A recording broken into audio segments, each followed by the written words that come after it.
if you're anything like me, since the day you bought your first UTV, ATV, rock crawler, whatever, one of the biggest concerns that I've had has been transporting my machine and where am I going to sleep. In the early days back when I used to do ATVs, I had a Class A motorhome, which was great. Loved having the Class A motorhome, but when I got to my location, sometimes I could not drive the ATV to a trailhead.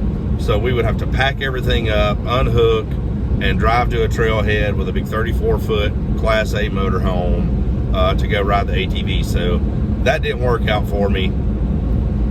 Then I decided, well, I'm just gonna buy a dually and pull an enclosed trailer, which I've been doing for quite a few years.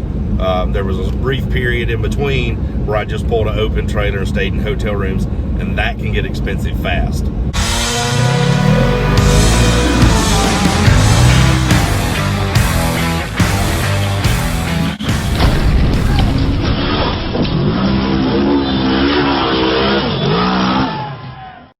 So my enclosed trailer has been great. I've been using it now for 7 or 8 years. But as the machines have gotten larger, I've outgrown my enclosed trailer. And my enclosed trailer is a gooseneck, 38 feet, and I did do some homemade modifications, put a bed, shower, microwave, you know, refrigerator, all that stuff made me kind of a homemade living quarters. But when I put 2 RZRs in the trailer, I now have nowhere to sleep if I need to pull over on the road on a long trip. So that's not working out for me. Well, now I'm on the way to West Virginia. I have found what I'm hoping is going to be the beginning of the ultimate toy hauler for me. So I've decided to try out a slide-in truck bed camper, which is something that hasn't been an option for me in my mind anyway, because I do have a flatbed truck. Not sure how that's going to work, but I did make some modifications to the flatbed to be able to hold this slide-in camper. Now the long-term intent of this slide-in camper is not to leave it on my truck, because that I can see the inconveniences of that. What that's going to be, one is this thing's going to be 13 foot 6 or 13 foot 3 inches tall on my truck, so it's going to act like a sail. So my intent is to turn around and buy a gooseneck trailer like you see hotshot drivers pulling, and put the slide-in camper on the gooseneck and still have 28 plus feet to haul my toys on. So here I am, West Virginia, almost Pennsylvania, right outside of Morgantown, I think. And this is it. The only problem we're having is this shed that he built over it is not quite tall enough to jack this up, get my truck under it. So we're having to do some creative stuff. Had to put some blocks under my tires, trying to angle it down. But we're gonna see if we can get this thing loaded up and back to Alabama.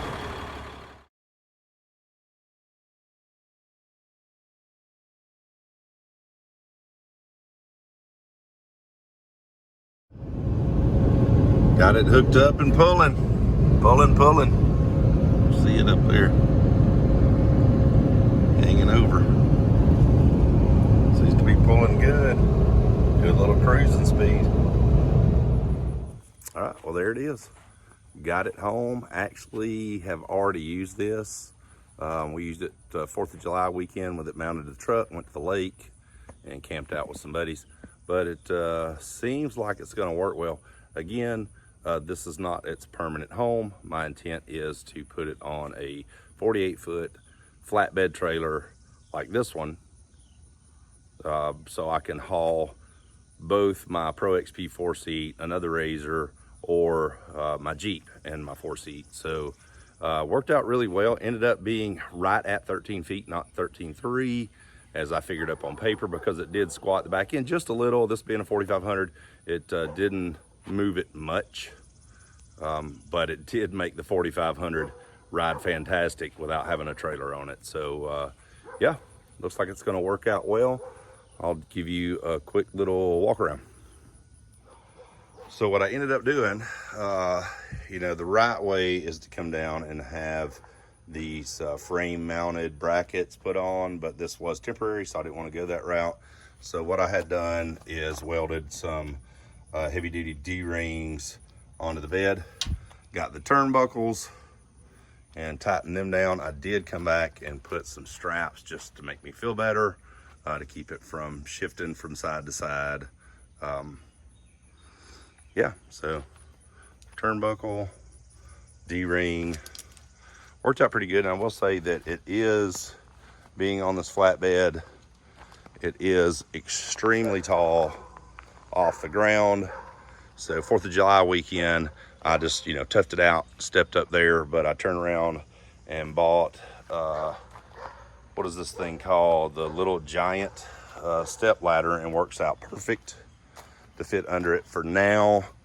We are taking this to Colorado to go to Silverton, and I am going to have my open trailer with the RZR on it back here, so we're just going to use the open trailer as a step, and it does fit. One of the problems that you have with putting a truck camper on the back of a truck, as you can see here, where my ball is a significant amount away from the end of this bumper. The good thing about this being so tall is I can still hook my trailer, my open trailer, and nothing hits. I've checked it, does fine.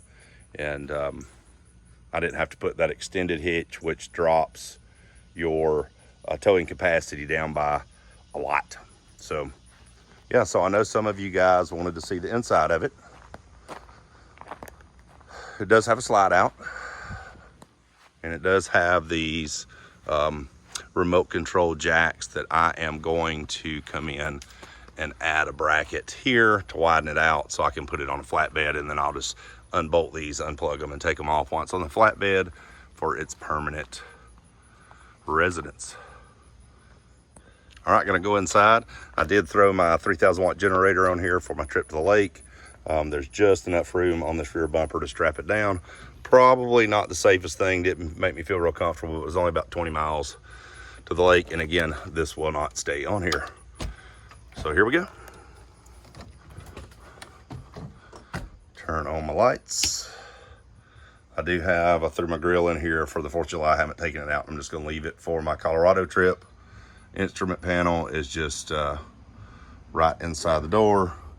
That is the remote control for the jacks to take it off and on. But this thing, and I know video, because man, I watched a lot of videos on this Palomino, and it's tough to tell just how much room there is in here, but it's way more room than I thought it was going to be. So you got a dinette that's in the slide out, and one of the things that I saw people were complaining, saying it had to be a small child to lay on this. You're not going to get a 6-foot adult on this thing without their feet hanging off. But my 14-year-old son was able to lay in it. Here's a picture of him laying in it and was able to sleep in it. Got a decent sized fridge. Don't remember what it is, 7 or 8 cubic foot fridge or refrigerator, works fine. Added that, just got that in, a little flip up garbage can that fits in there perfect. And, you know, sink, plenty of, I mean, this thing has tons of storage for me. I haven't been able to fill it up yet, and we're getting ready to go. Range, stove, microwave, and plenty of room up here. This is a, I know it says it's a queen, but I think it's an RV queen, which is kind of an odd size. Does have a TV with a built-in digital antenna. Tons of storage in here. You know, this is like a wardrobe. You can hang your clothes there, and this opens up and you can throw extra crap in there. Storage here. You got little 12-volt lights and your 110 AC to charge your phone on each side. That is a window going out front. I don't foresee me ever unsnapping that because I don't want sunlight in me. Of course, the fantastic fan that does actually do fantastic when you're not running the air conditioner to circulate some air in here. Threw me a coffee pot in.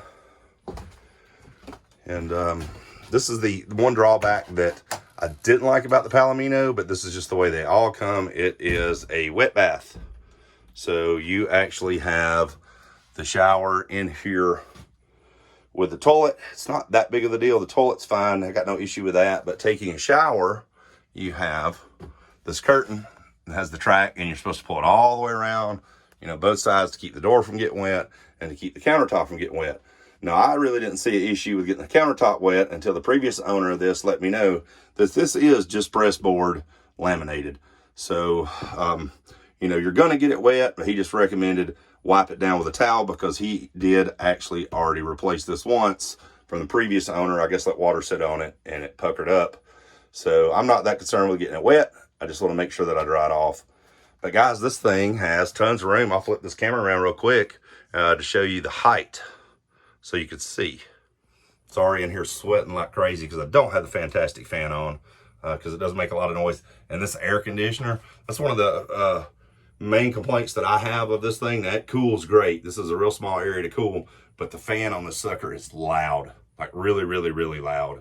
So you got to talk, you got to speak up, and I'm a loud person anyway, but you got to speak up when you're running this fan.